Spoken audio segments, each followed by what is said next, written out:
Tanpa rasa malu, Kades Cikujang senyum lebar meski korupsi 500 juta rupiah. Kades Cikujang Kecamatan Gunung Guruh, Kabupaten Sukabumi inisial H tersenyum meski sudah ditetapkan sebagai tersangka korupsi.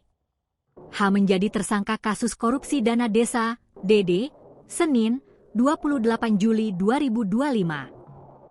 Satreskrim Polres Sukabumi Kota telah melimpahkan kasus tersebut ke Kejaksaan Negeri Kabupaten Sukabumi.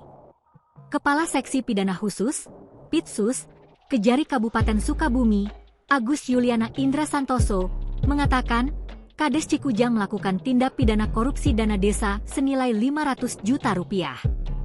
Total kerugian negara terkait dana desa yang ada di Desa Cikujang kurang lebih 500 juta dari total jual beli aset desa seperti bangunan posyandu, ujar Agus.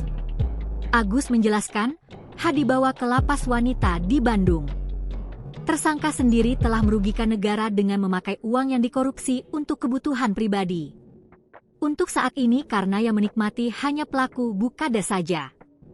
Hasil korupsi dipakai untuk keperluan pribadi. Untuk kehidupan sehari-hari beliau, kata Agus.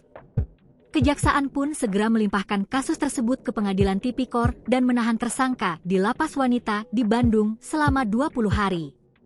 Saat dipakaikan rompi tahanan sebelum dibawa ke lapas wanita, tersangka Kades Cikujang itu terlihat tersenyum lebar.